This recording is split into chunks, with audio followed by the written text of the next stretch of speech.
I believe in you. You're making a great job. And I want to be more and more present in France. I need you to succeed here. This is a place to be. This is a new gateway to Europe. Come.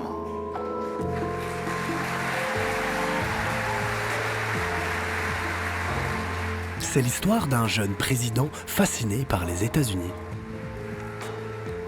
De puissants réseaux américains qui ont boosté sa carrière. Macron, c'est totalement l'homme des GAFAM américains. De GAFAM qui, au fil des ans, ont fait du président français leur chouchou. Il fait tout ce qu'il peut pour ce pays. Et je suis un fan du président moi-même. Des géants américains qui détruisent pourtant des millions d'emplois en France. L'hécatombe sociale, elle va être terrible. Tout cela saupoudré de promesses prétendant défendre la souveraineté française. C'est de l'enfumage. Je vais être plus franc que ça. On se fout de nous. Voici comment Emmanuel Macron a ouvert le royaume France à Uber, Amazon, ou Microsoft, quitte à dynamiter notre modèle social. En marche. Vive la France.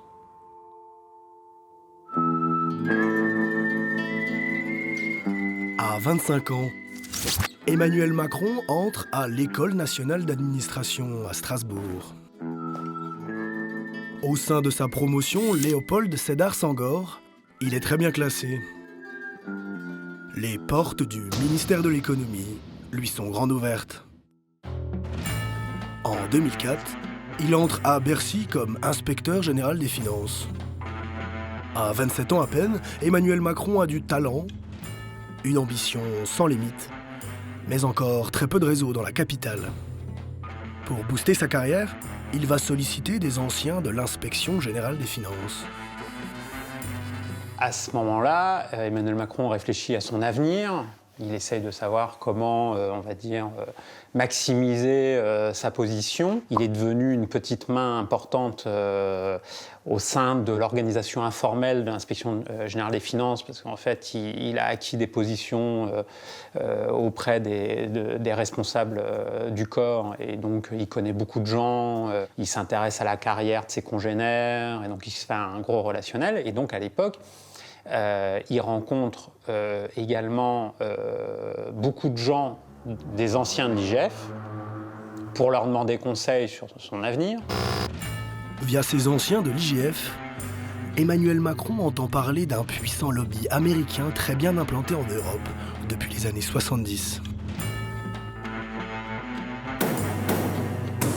La German Marshall Fund.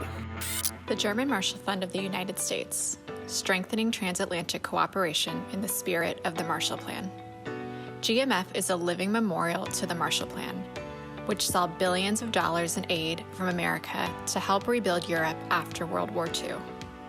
GMF serves as a conduit, connecting people and ideas on both sides of the Atlantic, seeking solutions for today's big challenges.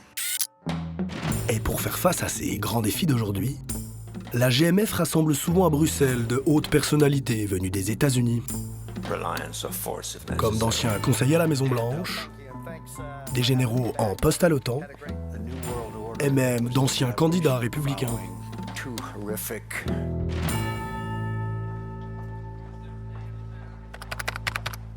Ce groupe de pression pro-Washington est notamment financé par certains GAFAM, ces géants de la tech américaine issus de la Silicon Valley, mais aussi par l'USAID, une agence gouvernementale américaine.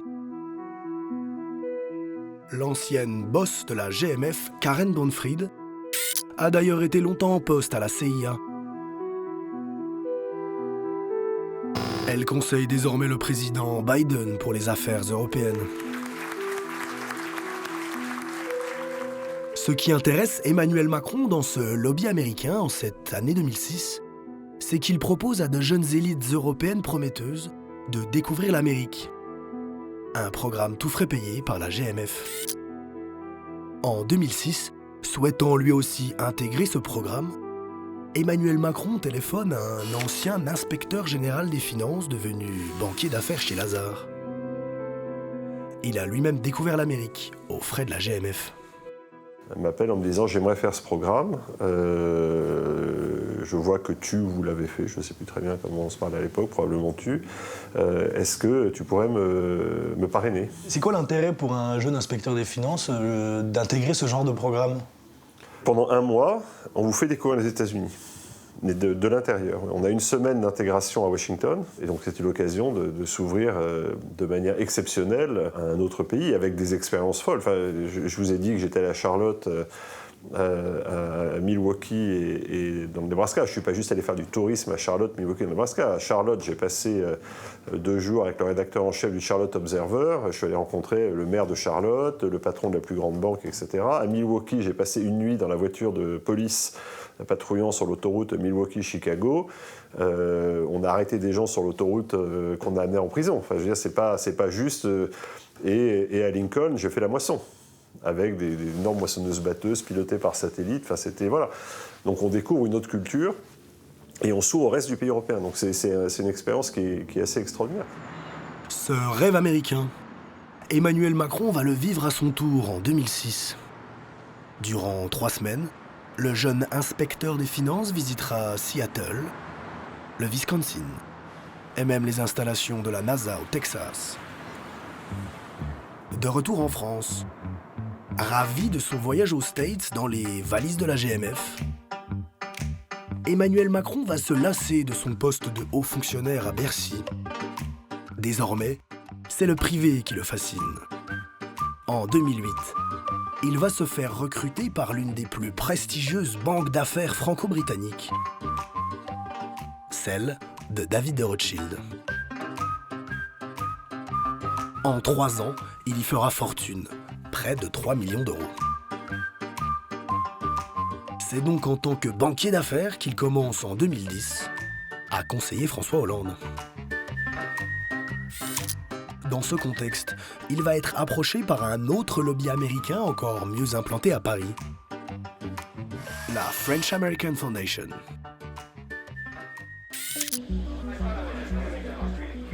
Fondée en 1976, elle aussi dépense des fortunes pour mettre en relation des élites françaises et américaines. Ces dernières années, on pouvait y croiser Bill Gates, fondateur de Microsoft, Evan Spiegel, PDG du réseau social Snapchat, mais aussi la crème du tout Paris comme Yannick Bolloré, en compagnie de sa femme Chloé Bouygues, nièce du propriétaire de TF1, Arnaud de Puyfontaine, numéro 2 de Vivendi et bras droit de Vincent Bolloré, Maxime Saada, président du directoire de Canal+, Delphine Arnaud, fille du patron d'LVMH avec son mari Xavier Niel, propriétaire du groupe Le Monde, mais aussi des politiques comme Cédric Villani, Amélie de Montchalin ou encore Agnès Pannier-Runacher. Des journalistes comme Caroline Roux, de France 5, et son mari Laurent Soli, ancien conseiller de Nicolas Sarkozy et patron de Facebook France, et des PDG du CAC 40 comme Patrick Pouyanné, patron de Total, ou encore Henri de Castries, ancien PDG d'AXA. Des dîners de gala financés par le gratin du capitalisme français et américain. Comme la German Marshall Fund, la French American Foundation vise à rapprocher les élites françaises des États-Unis. Son programme Young Leader est régulièrement vanté par ses anciens participants. The Young Leader program is an investment in the future of Franco-American relations on a personalized level. The mission of the Young Leaders program is to bring together early career professionals with exceptional leadership potential to share knowledge, exchange ideas, build relationships. What we are most proud of is the extraordinary En 2012, pour intégrer du sang neuf, la French American Foundation demande conseil à Bertrand Badré. Il va suggérer le nom d'Emmanuel Macron. Il était jeune banquier d'affaires, il était passé par le Marshall Fund, il avait un intérêt réel pour les États-Unis. J'étais à l'époque, je crois, administrateur de la French American Foundation. On me demandait des candidats et j'ai suggéré son nom. Après 4 ans à la banque Rothschild, en 2012, Emmanuel Macron rejoint donc la grande famille des Young Leaders. The foundation has built an alumni network that is global in reach and that is made up of some of the most influential leaders on both sides of the Atlantic. We have CEOs, journalists, government officials, scientists, policy experts. Parmi ses illustres prédécesseurs, Alain Juppé, Hillary Clinton et même François Hollande. En mai 2012, le candidat socialiste à la présidentielle triomphe de Nicolas Sarkozy. Les Français, en ce 6 mai, viennent de choisir le changement en me portant à la présidence de la République. C'est tout à fait émouvant d'avoir cet accueil partout. Nommé secrétaire général adjoint de l'Élysée, Emmanuel Macron va laisser Fleur Pellerin et Cédric Villani, devenus eux aussi Young Leaders, suivre le programme sans lui. On l'a pas vu. On l'a pas vu ni dans la partie française du programme, ni dans la partie américaine du programme. Moi, je l'ai rencontré une année après, et je me souviens même, l'une des premières questions que je lui ai posées, c'était, je lui ai demandé pourquoi il n'avait pas participé à ce programme qui est d'habitude très demandé. Et il m'a répondu qu'il était juste trop occupé par les affaires nationales. Si Emmanuel Macron n'a pas participé au programme Young Leader, pourquoi s'est-il rapproché des lobbies américains? Selon un des anciens responsables de la French American Foundation, c'est avant tout par calcul politique. Il s'est rapproché de la French American pour se faire un réseau en France. C'est assez logique de sa part, car il est difficile de faire une carrière politique en France en tournant le dos aux réseaux américains.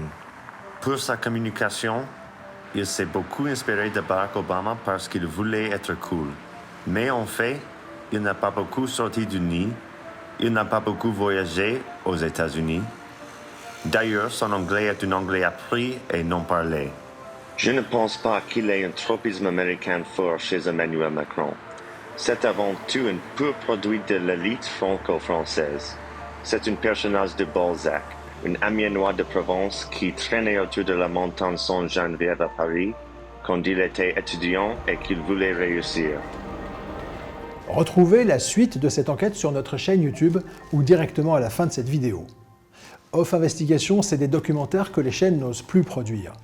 Grâce à vous, notre liberté éditoriale est totale. Vos dons nous permettent d'enquêter et de révéler en vidéo à des millions d'internautes les coulisses d'un monde qui dérive trop souvent à l'abri des regards. Aidez-nous à déverrouiller l'information, faites un don.